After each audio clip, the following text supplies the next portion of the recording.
Em outro vídeo publicado aqui no canal, discutimos questões teóricas relacionadas às diferenças raciais e como o tratamento desigual de pessoas negras é comum na sociedade brasileira por conta do racismo estrutural. Será que a mesma coisa acontece nas escolas? E no que se refere à disciplina de música, será que essa disciplina também produz e reproduz estereótipos racistas? Em caso positivo, como podemos utilizar essa disciplina para combater o racismo? Essas perguntas serão respondidas aqui nesse vídeo. Meu nome é Renan Santiago e você está no Músicas no Plural.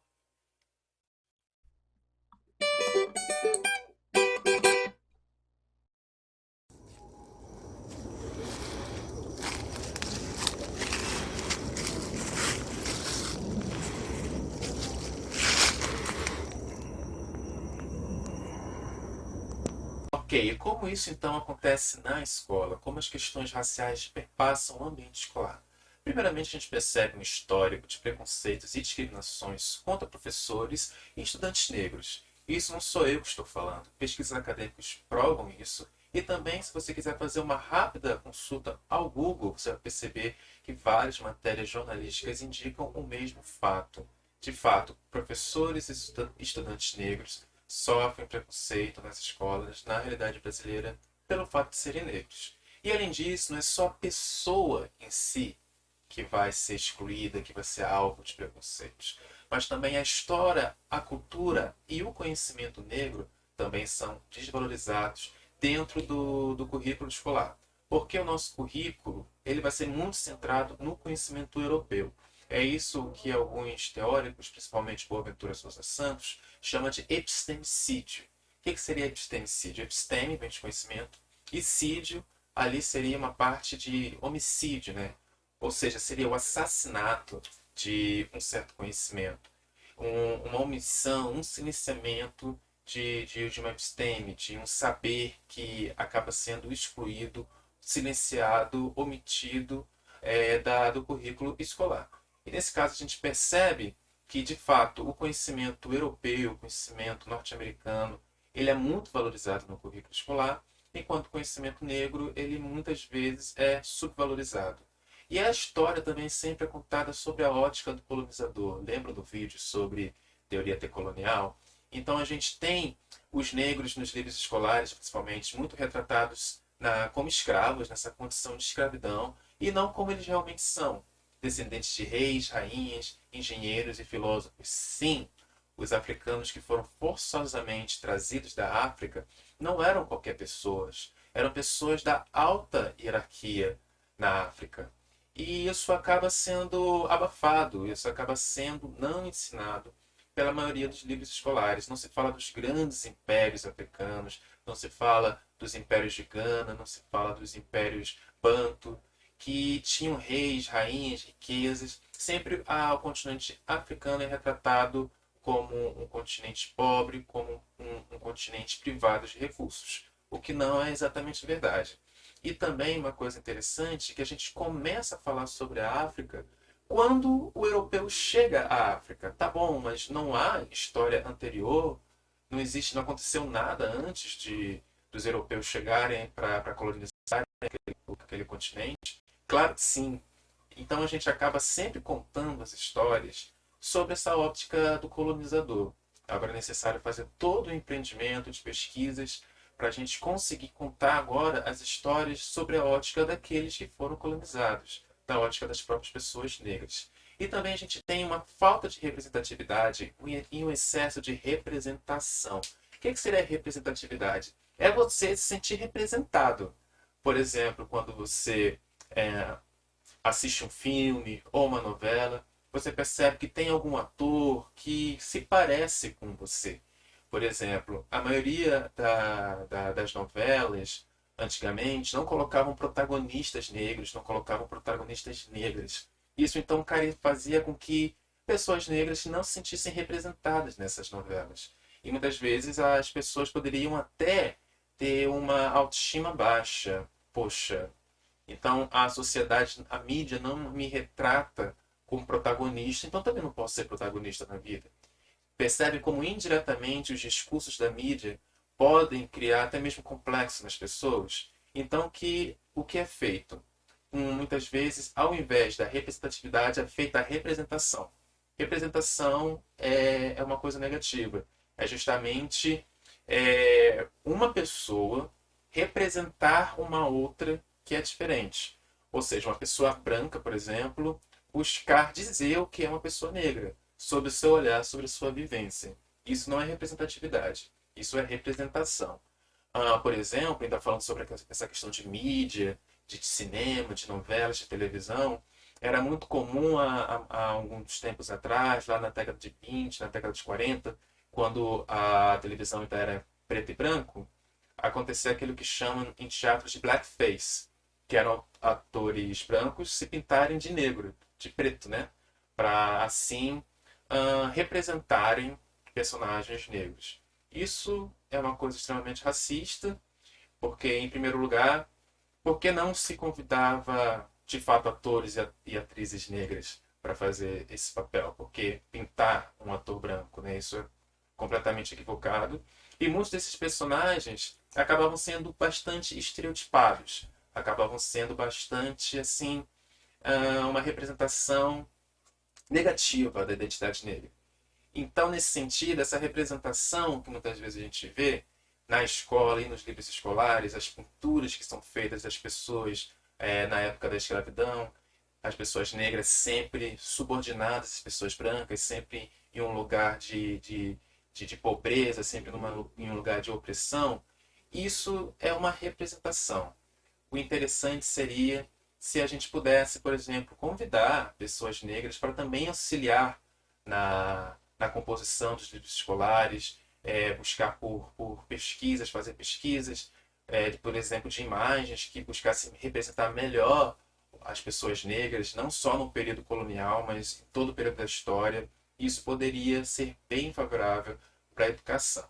Isso acaba sendo impulsionado todo esse movimento de mudança depois da promulgação da Lei 10.639, que diz que a cultura e história afro-brasileira precisavam ser ensinados em toda a educação básica, desde a educação infantil até o ensino médio. Essa lei ela foi modificada em 2008 e agora é a Lei 11.645, dizendo que a história indígena ela também precisa entrar nesse bojo, ou seja, não se apagou a lei, o fato da lei expressar que a história e a cultura afro-brasileira precisa ser ensinada. Apenas se adicionou no bojo dessa lei a história e a cultura indígena. E algumas pessoas vão dizer, não, a lei 10.639 ainda está em vigor, porque na lei 10.639 existe um ponto que não é citado na 11.645, que diz que o Dia da Consciência Negra precisa ser trabalhado como uma data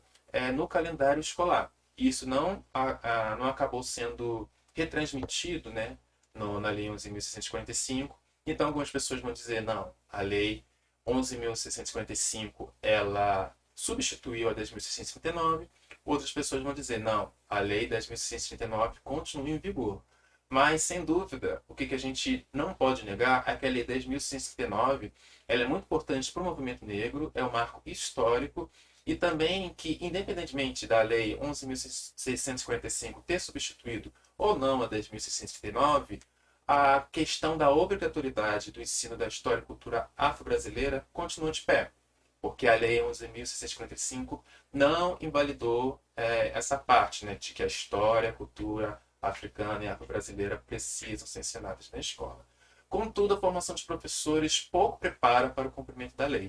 A gente ainda não vê um movimento forte de novas disciplinas, de novos concursos públicos para formar professores capacitados para trabalhar a cultura afro-brasileira e africana.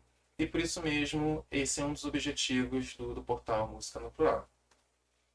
Como eu estava falando para vocês, aqui são figuras, são imagens de um francês que estava no Brasil no período colonial e retratou a escravidão sob o seu olhar colonial, sob o seu olhar branco. E essas figuras compõem boa parte dos livros escolares. Eu mesmo percebo elas, assim, a minha memória me faz... acionada, a minha memória é acionada quando eu vejo essas figuras que de fato estavam nos meus livros escolares de História do Ensino Fundamental 2, que são figuras feitas sobre um branco representando negros. É aquilo que a gente falou no slide anterior. Isso é uma representação. E todas essas figuras, essas imagens, colocam a pessoa negra numa posição de opressão, numa posição de subordinação, e sempre o branco ele está ali numa minoria, mas uma minoria que tem poder, numa minoria que manda, enquanto os negros estão sempre num lugar abaixo. Então, o negro escravizado sempre é pintado sobre a ótica da subordinação. Mas se esquecem de falar dos magníficos impérios africanos pré-coloniais. Como falei, eram impérios assim incríveis. Uma outra coisa interessante que a gente até fala bastante do Império Egípcio. Mas já pararam para pensar que muitas vezes os egípcios, até mesmo nos filmes, são retratados com uma cor assim bem branca? Não, os egípcios eram africanos, eles eram negros e tiveram um império que dominou o mundo da época, as principais nações, durante bastante tempo. E por que que os egípcios eles são retratados na história da arte, na história geral? Por conta da sua proximidade com a Europa e porque a gente sabe que a arte egípcia influenciou também a arte greco-romana. Então, assim, tipo numa questão pedagógica linear, ensina-se sobre os egípcios para depois a gente conseguir entender bem a arte greco-romana, que, por sua vez, influenciou toda a arte europeia. Mas todo o restante do continente é completamente esquecido. Então, a gente precisa fazer esse movimento, esse giro decolonial, para que esses impérios pré-coloniais também tenham a sua importância relatada. A história da África, isso aqui é uma coisa importante, ela não começou com a escravidão, como tentam mostrar. Na verdade, a escravidão interrompeu a história da África. E outra coisa, essa retratação da África como sendo um continente sempre pobre, sempre primitivo, sempre inferior em progresso em relação à Europa, também é um estereótipo. A África também tem grandes cidades, a África também tem poder econômico, só que os filmes americanos sempre vão retratar de uma forma muito equivocada que acaba aumentando esses estereótipos. E na música? Como que isso funciona? Como a gente já falou, existe a Lei 10.639 e a Lei 11.645. E é interessante falar que a Lei 10.639 ela vai especificar que todas as disciplinas escolares elas precisam se adaptar ao que diz a lei, ou seja, ensinar sobre história e cultura afro-brasileira. Contudo, ela enfoca três disciplinas em especial: a disciplina de história, a disciplina de literatura e a disciplina de artes. Se a gente conceber que a música está dentro do bojo da disciplina de arte, da educação artística, então indiretamente a música está sendo citada. Então nós precisamos buscar ensinar sobre a cultura e história afro-brasileira nas aulas de música. Mas o que a gente percebe na maioria das vezes é a maior valorização da música de tradição europeia, aquela chamada música clássica, música de concerto. E outra coisa muito interessante é que isso é uma forma de racismo. Racismo que pode não ser direcionado a uma pessoa, mas o racismo direcionado a uma cultura. Isso é chamado de racismo cultural.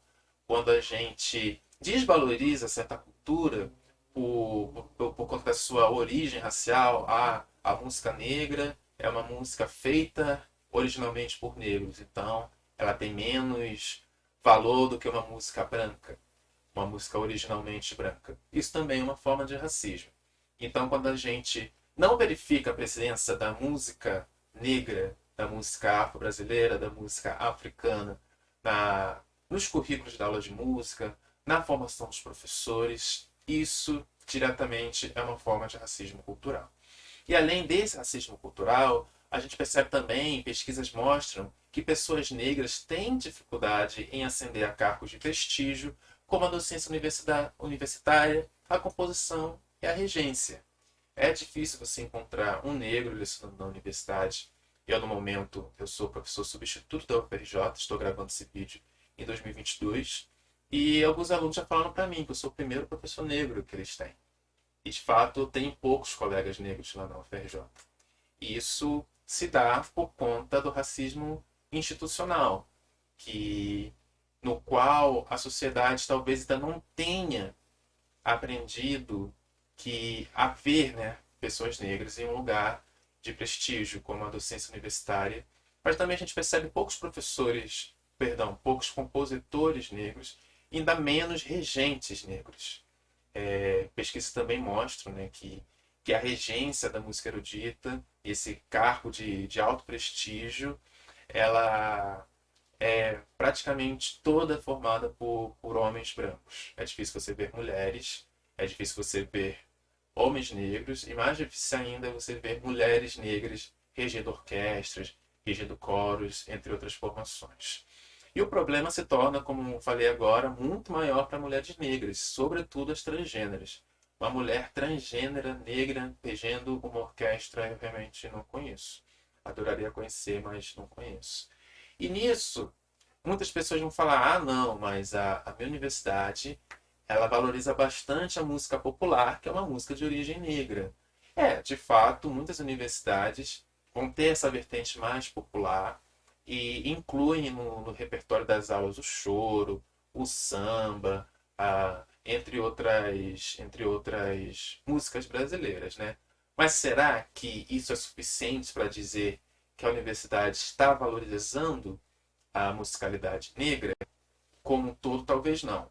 Porque, de fato, alguns gêneros, gêneros originalmente negros, eles têm adentrado os muros da universidade. Não é difícil você ver o blues, o jazz, o rock. Um parêntese aqui. Sim, o rock ele é uma música negra. Fechando parêntese, o choro, o tango brasileiro, o samba nas universidades. Isso não é difícil ver aqui no contexto do Brasil. Mas, assim, outros gêneros, tipicamente negros, originalmente negros, eles têm tido menos espaço. O maculelê, o jongo, o ijexá, que a gente pode chamar de uma música de tradição oral, eles aparecem, assim, não tão recorrentemente, mas aparecem. Mas agora as músicas negras mais midiáticas, mais produzidas no contexto de periferia, nas comunidades, nos subúrbios, com o pagode, o hip hop, o rap, o funk carioca, aí sim, esse daí não tem espaço praticamente nenhum. Isso eu chamo de hierarquia do sub-hierarquizado. O que eu quero chamar atenção em relação a isso é que existe uma hierarquia que é clara dentro da formação de professores de música entre a música de tradição europeia, que é originalmente branca, feita por pessoas brancas, e a música negra. Essa hierarquia ela é explícita. Muito dificilmente alguém vai conseguir convencer a academia de que essa hierarquia ela não existe.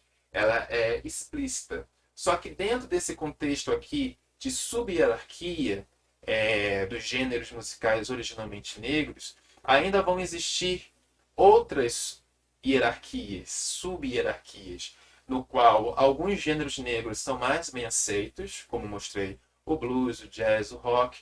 Outros são tolerados, como a ukulele, o jongo, o ijexá, algo assim que tenha mais uma vertente, entre aspas, folclórica, né? E outros são completamente repelidos, principalmente os gêneros mais midiáticos, o pagode, o hip hop, o rap e o funk carioca, entre outros. A grande questão é que são justamente esses gêneros que são desprezados pela academia que são os que são mais consumidos pelos estudantes em idade escolar. Entende? Muito dificilmente você vai entrar numa escola, vai ver uma criança ali com um fone de ouvidos, vai perguntar para ele ou para ela: o que você está ouvindo? Ah, estou ouvindo o tango brasileiro. Ou então, o que você está ouvindo? Ah, eu estou ouvindo Ijexá. Muito provavelmente ele pode ouvir outras coisas, mas dentre essa lista que eu trouxe aqui, ele provavelmente vai estar ouvindo pagode, hip hop, rap, funk carioca, entre outras possibilidades. Ou seja, a faculdade ela forma professores e professoras para atuar numa realidade que a escola Só que não prepara esses professores e professoras para lidar com a musicalidade que circunda essa escola.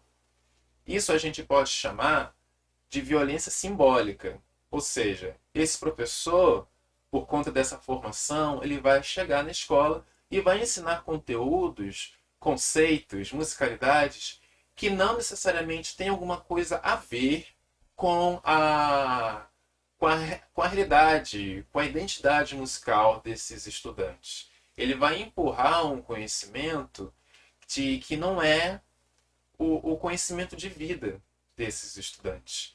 Por isso que é esse termo violência simbólica. Quem cunhou esse termo foi Pierre Bourdieu. Ele vai dizer que a violência não necessariamente ele tem a ver com questões físicas, mas quando eu imponho um conhecimento que não se relaciona com a vida dos estudantes, isso também é uma forma de violência. Eu estou violentando eles. E aí talvez alguém esteja pensando, isso é um pouco exagerado, porque ensinar não é justamente a gente trazer conhecimento que as pessoas elas não têm. Sim, existe um ponto nisso. Só que quando esse conhecimento não tem uma relação direta com a nossa vida, isso se torna bem mais complicado da gente de fato interiorizar, da gente de fato aprender. A gente pensa que, tá, o que isso tem a ver com a minha vida? Onde eu vou usar isso? E o que isso tem a ver com a minha história? O que isso tem a ver com a minha cultura? E muitas vezes, por não haver essa relação direta com a nossa vida, a gente acaba não aprendendo tão bem ou não se motivando em estudar aquele conceito. Isso leva ao insucesso escolar e à desmotivação. Pierre Bourdieu ele mostra que sim, a violência simbólica tem a ver com sucesso escolar. Quando eu aprendo algo que não tem nada a ver com a minha vida, quando, melhor dizendo, eu sou forçado a aprender algo que não tem nada a ver com a minha vida, eu acabo não aprendendo tão bem, ou não me esforçando tanto para aprender aquilo. Então, qual é a estratégia? É só ensinar os gêneros musicais que as crianças já dominam? Não. É a partir desses gêneros musicais. E a partir desses gêneros musicais a gente ampliar os horizontes culturais. Mas sempre partindo do lugar conhecido, né? Partindo da onde de fato eles conhecem. E a gente pensa assim que eles ouvem o funk, eles ouvem o pagode, eles já sabem tudo sobre isso. Não necessariamente. Eles podem ter um conhecimento, mas não é um conhecimento formal. Será que todas as crianças que ouvem funk, elas sabem, por exemplo, que aquela batida que se repete é uma batida de orixá? Será que elas sabem que aquela batida que se repete dentro da teoria musical a gente pode chamar aquilo de ostinato? Será que eles sabem a história do funk, que o funk veio do Miami Bass e do freestyle? Será que eles têm esses conhecimentos históricos? A gente acha que eles já sabem tudo, porque eles conhecem um repertório amplo, cantam, se manifestam artisticamente, se expressam, né, artisticamente, mas eles não sabem tudo. Eles ainda não têm um conhecimento formal e a gente pode dar esse movimento formal, esse ensinamento formal e ampliá-lo. E aí, a partir disso, eles vão conhecer outras músicas, mas não vão deixar aquilo que eles trazem da sua experiência extraescolar. Dessa forma, a gente evita a violência simbólica.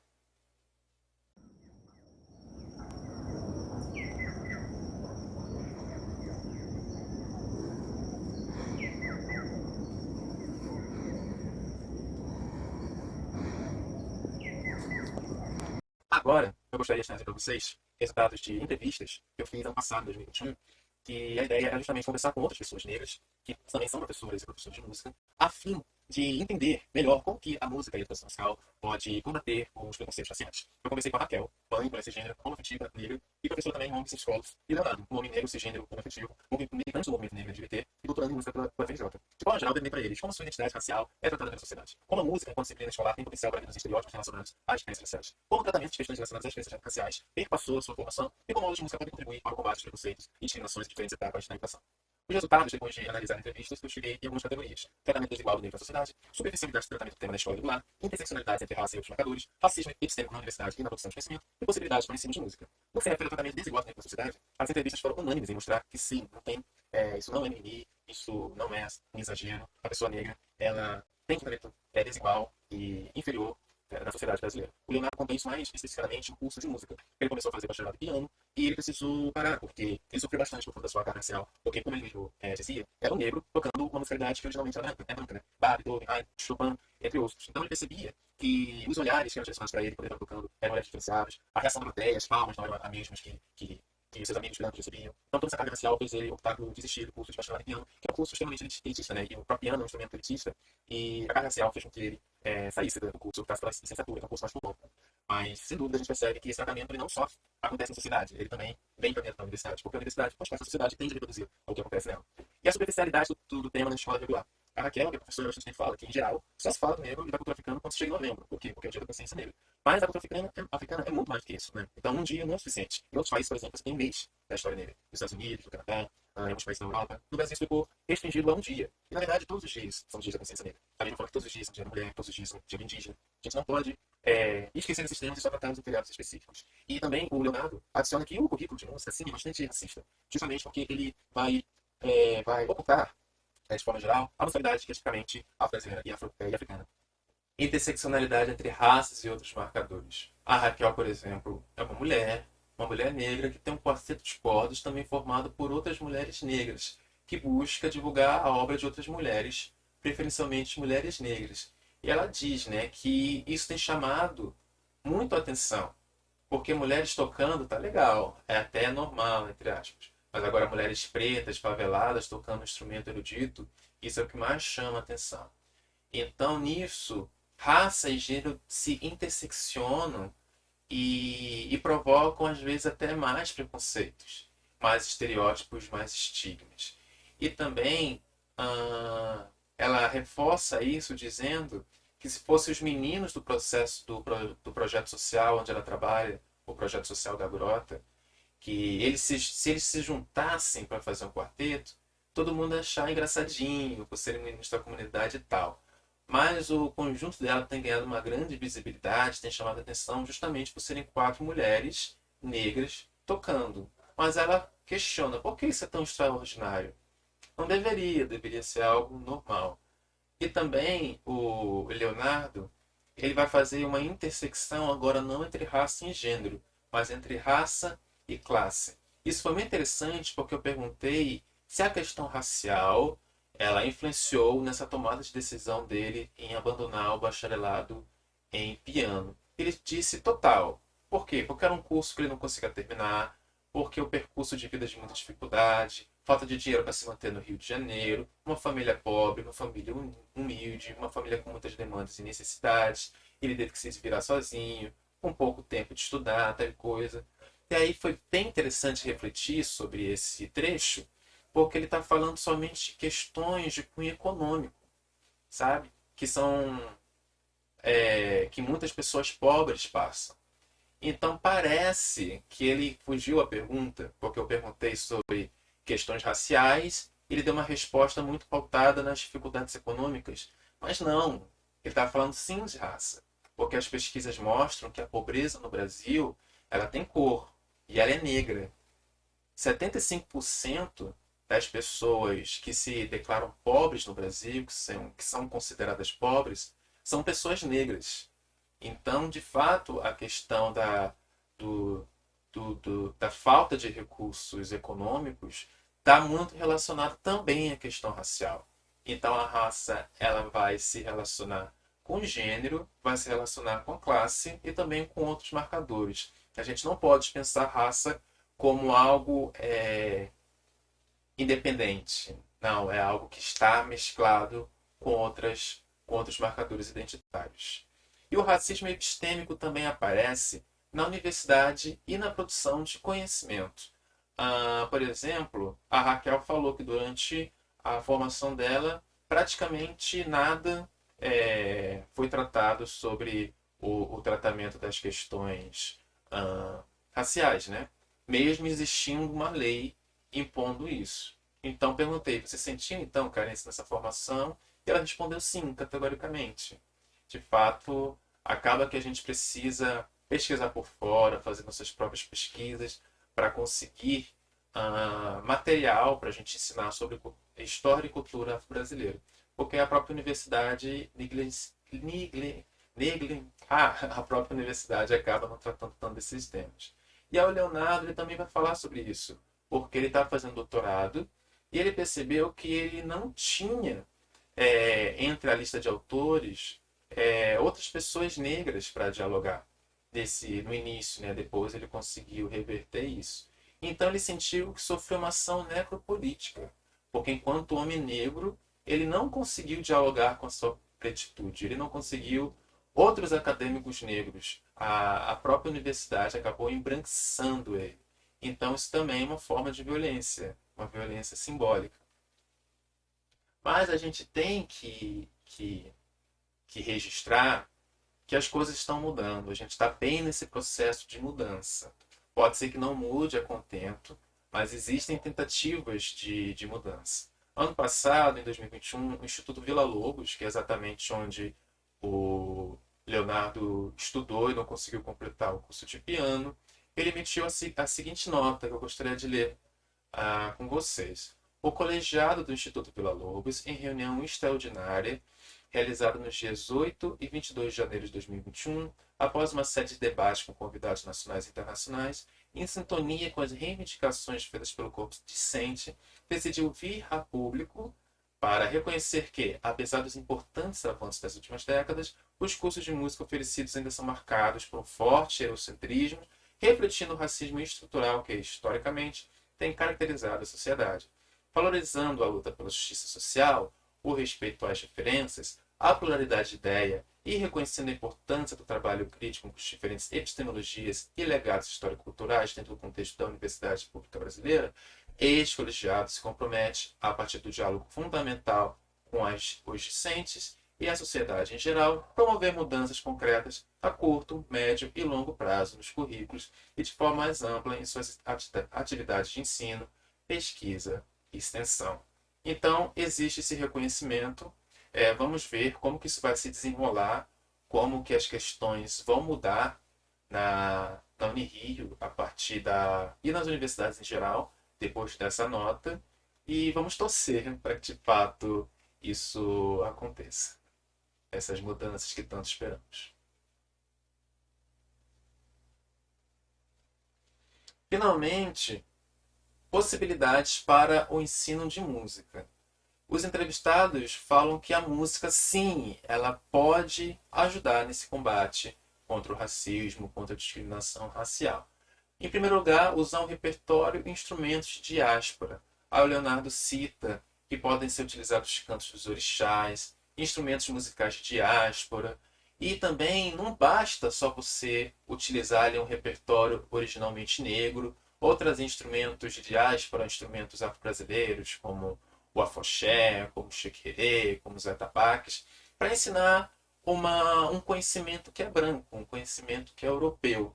Por isso ele fala que esses instrumentos, eles, nesse processo de musicalização, eles não devem ser usados, não necessariamente precisam ser usados para ensinar notação. Então eu preciso ensinar síncope, então eu vou ensinar uma música ali com atabaque que tem bastante síncopes. Não tem essa necessidade. Eu posso simplesmente ensinar a música brasileira como que ela é aprendida originalmente. Como ela é aprendida nas rodas de samba, como ela é aprendida lá no jongo, como ela é aprendida no maculelê. E o músico que lá está tocando, ele não tem uma partitura na frente dele. Ele aprende imitando mestres mais experientes e também pelo ouvido. Então, o ensino de partitura talvez seja uma forma de embranquiçar um repertório afro-brasileiro.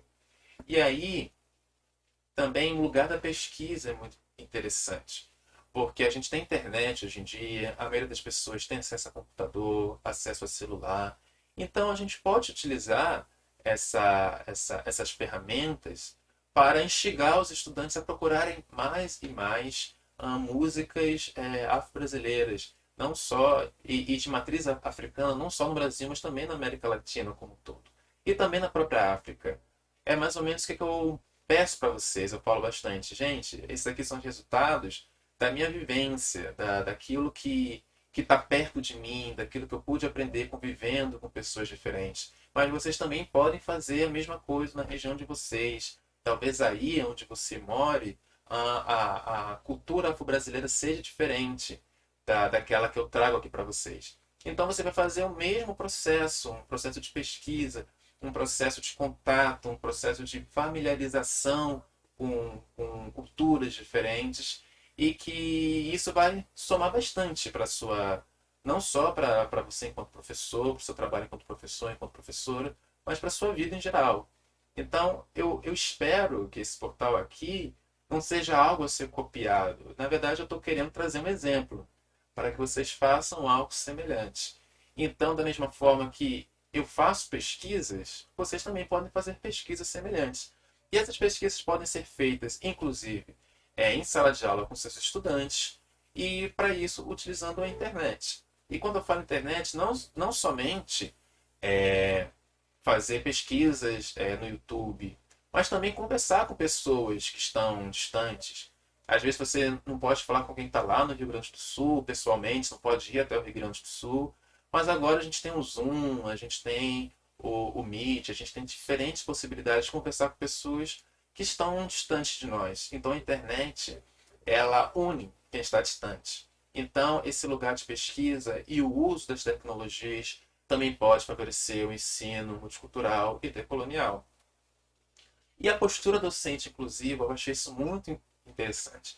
Não adianta você se dizer um professor decolonial, um professor que valoriza as diferenças, e ter uma postura muito excludente de educação bancária, que não proporcione o diálogo, que não ouça as vozes diferentes. Então, na verdade, tudo parte de uma postura docente inclusiva. Ele diz que se eu não for me deslocar do lugar de um professor bancário para o lugar de um professor mediador de conhecimentos, então não vai ter sentido toda a minha prática educacional. Em primeiro lugar, é a gente pensar justamente em como que a gente pensa docente. Eu estou me colocando como o, a pessoa que tem um saber supremo da situação. Eu estou vendo os meus estudantes, as minhas estudantes, como seres passivos, como tábuas rasas onde eu só coloco conhecimento, ou sou uma pessoa que valoriza esse conhecimento que eles e elas trazem. Eu sou uma pessoa que vai mediar novos conhecimentos que estão sendo produzidos. A forma na qual a gente pensa a docência, como a gente pensa a nossa atuação enquanto professores e como a gente enxerga os estudantes e as estudantes também é fundamental. Talvez seja a primeira coisa que a gente precise mudar. E a mediação de preconceitos. Isso talvez seja a parte mais complicada. O Leonardo conta que ele já trabalhou no ensino superior e era uma turma negra, mas ainda pessoas que ainda não estão conscientes da sua negritude. E muitas vezes preconceitos acabavam acontecendo na aula e ele precisava mediar. Ele precisava ser combativo, ele precisava ser duro, mas ele precisava de alguma forma mediar aquela situação.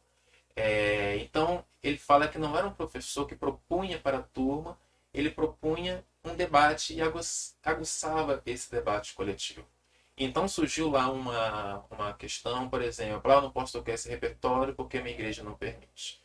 Ele também não impôs, você vai tocar, mas ele levantou toda uma discussão. Tá bom, mas importante você trazer isso, mas quais são as questões históricas que estão por trás disso? Será que tem de fato algum problema? Porque aqui não é igreja, aqui não é um lugar sagrado, então a gente não está num contexto de adoração, está no contexto educativo. Então, saber mediar, proporcionar debates quando preconceitos, quando discriminações emergirem, também é uma coisa muito importante. E também, muito importante, valorizar compositores, compositoras e intérpretes negros e negras, né? E aí ele traz bastante isso. Falar, por exemplo, do Arlindo Cruz, da Lercy Brandão, da Alcione, Martinho da Vila. A gente pode pensar também em compositores e compositoras negras de música erudita. Aqui no portal Músicas no Plural tem uma parte ali, links externos, que tem uma lista enorme de compositores e compositoras negras que você pode pesquisar e saber mais sobre a vida e obra deles e delas. Então também é trazer essas pessoas negras para dentro da sala de aula. Não necessariamente a pessoa em si, mas o seu repertório. E concluindo tudo isso junto, a gente pode indicar alguns princípios norteadores. Resumindo tudo que foi falado nas entrevistas, os pontos para que a música possa contribuir na luta contra o preconceito e contra a discriminação racial. 1. A importância da negação da neutralidade da educação musical em relação à temática racial, ou seja, primeiro ponto é a gente ter consciência de que a música ela não é neutra, a música sim, ela produz e reproduz racismos, por meio da oposição ao racismo estrutural, epistêmico e religioso, juntamente com o reconhecimento da influência desses tipos de racismos no currículo prescrito e praticados em aulas de música, que deve ser feito de forma constante e não somente lá no Dia da Consciência Negra. Em segundo lugar, a importância de se trabalhar a questão racial, interseccionando-a com outros marcadores identitários, como o gênero e a classe social. 3. A utilização de um instrumental e repertório afro-brasileiro desde a educação infantil, a administração de um ensino musical autêntico que não utilize músicas afro-brasileiras para ensinar conceitos musicais europeus. Né? Lembrando, não é legal a gente pegar a música africana para falar sobre síncope. Né? Embora, assim, a música africana tenha um monte de síncopes, a gente pode simplesmente ensinar a música africana tendo como conteúdo principal a música africana. Ah, mas qual o conteúdo que você está trabalhando nesse repertório? Música africana. Já é um grande conteúdo, na minha opinião. Não preciso, vou pegar essa música para ensinar tal conceito, vou ensinar essa música para ensinar tal conceito. Não. Proporcionar uma experiência de música brasileira, de música africana, de música afro-caribenha, de música afro-estadunidense, também é conteúdo. Às vezes tão importante como se falar sobre síncope. E 4, a apresentação da importância de musicistas negros e negras para o desenvolvimento da música popular brasileira e a percepção de que novas tecnologias são ferramentas propícias para que as e os estudantes tenham acesso a culturas diferentes, também emergem como eixos norteadores propícios ao combate do racismo. Então, concluindo, mais materiais sobre o assunto podem ser obtidos nesse canal e também no portal musicanoplural.com. E se você tiver qualquer dúvida, pode escrever para mim no musicasnoplural.gmail.com. As referências citadas estão na descrição do vídeo. Muito obrigado, que Deus te abençoe. Até a próxima.